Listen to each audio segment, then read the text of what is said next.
नमस्कार किसान भाइयों, स्वागत है कृषि मंत्र में। मैं कृष्णा पाटीदार और आज हम बात करने वाले हैं जैसे कि आपकी विभिन्न फसलों में जो नेचुरल तरीके से कौन कौन से हार्मोन्स होते हैं और ये किस तरीके से आपकी फसलों पर किन किन अवस्थाओं पर प्रभाव डालते हैं।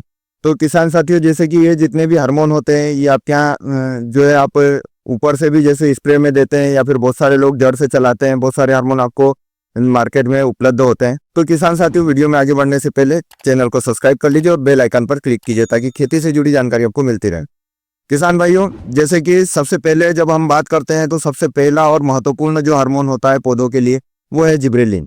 जिब्रेलिन की मात्रा आपको पौधे की शुरुआती अवस्था यानी कि आपके अंकुरन से शुरुआती अवस्था में, अंकुरन में भी इसकी आवश्यकता होती है। अंकुरन के समय यदि आपके जिब्रेलिन की मात्रा होती है तो ये अंकुरण बहुत अच्छा होता है।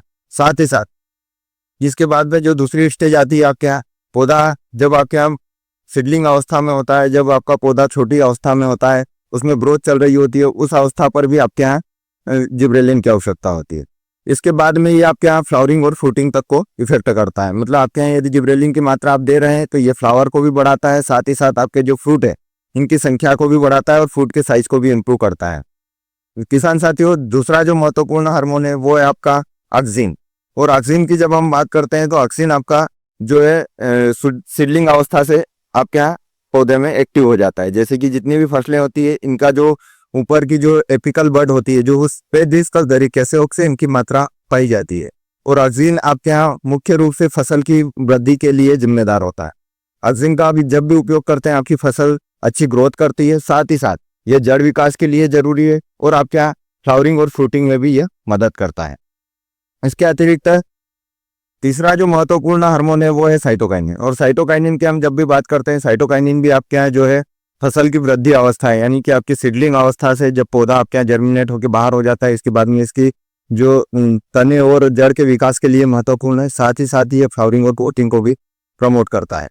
साइटोकाइनिन की मात्रा यदि आप देते हैं तो आपकी फसलें अधिक फ्लावर भी लेती है और फ्रूट की संख्या भी बढ़ती है। ये भी आपके यहाँ अच्छी तरीके से फ्लावरिंग फ्रूटिंग को प्रमोट करता है। इसके बाद में चौथा जो हार्मोन है वो है आपका इथिलीन। और इथिलीन हार्मोन की आवश्यकता आपको फ्लावरिंग फ्रूटिंग और आपके यहाँ जो है एफसीसिन जो एक स्टेज आती है इसमें काम करता है। तो हम फ्लावरिंग के लिए यदि बात करें तो इथिलीन हार्मोन आपके यहाँ फ्लावरिंग स्टेज पर भी एक्टिव रहता है, आपके यहाँ फ्रूटिंग स्टेज पर भी एक्टिव रहता है। और इथिलीन की मात्रा होने से आपके फ्रूट जो परिपक्वता के लिए आते हैं उसकी परिपक्वता लाने में आपका इथिलीन कारगर होता है। साथ ही साथ जैसे आप बात करेंगे आपके यहाँ यदि जो मतलब एक आखिरी की अवस्था आती है जब पौधे को आपको परिपक्व करना होता है, उस स्टेज पर भी आप इथिलीन का उपयोग कर सकते हैं। ये पौधे को परिपक्वता की ओर भी ले जाता है। पांचवा महत्वपूर्ण हार्मोन है वो है एब्सिसिक एसिड। और एब्सिसिक एसिड की हम जब भी बात करते हैं ये सिर्फ दो ही स्टेज पर काम करता है। एक तो आपका जो एब्सिसिन स्टेज आती है, मतलब जहाँ पे आप परिपक्वता लाना चाह रहे हैं, आपकी फसल को पूरी तरह से आप मैच्योर करना चाह रहे हैं, ये विगलन का कार्य करता है। आपके यहाँ जब भी फसल में आपको जैसे मान लो कि फ्लावर्स, जैसे आपके यहाँ फ्लावर आ गए, पत्तियां आ गई, इनको आपको हटाना है यदि तो आप एब्सिसिन का उपयोग कर सकते हैं। ये आपके यहाँ इनको नेचुरल तरीके से झड़ने में मदद करता है। साथ ही साथ ये सीड डोरमेंसी को तोड़ता है। यदि आपके यहाँ कोई सा ऐसा बीज आप लगा रहे हैं जिसमें सीड डोरमेंसी पाई जाती है, आपका पौधा आपका बीज जो है लंबे समय तक जर्मिनेट नहीं होता है, ऐसी बहुत सारी फसलें होती है, तो उन बीजों को जल्दी से अंकुरित करने के लिए, उसकी सीड डोरमेंसी को तोड़ने के लिए आपका एब्सिसिक एसिड कार्य करता है।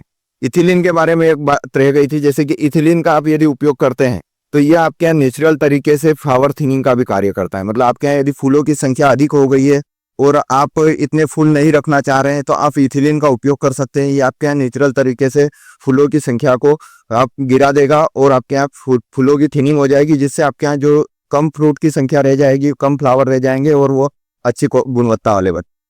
किसान साथियों, हार्मोन से जुड़ी ये जानकारी आपको कैसी लगी हमें कमेंट करके बताएं। और यदि आपकी फसल में किसी प्रकार से कोई समस्या आ रही है, आप उसका समाधान चाहते हैं, आप डिस्क्रिप्शन में जाइए, व्हाट्सएप ग्रुप से जुड़िए और आपकी जो भी समस्या हमें भेज दीजिए, हम उसका उचित समाधान आपको दें। धन्यवाद।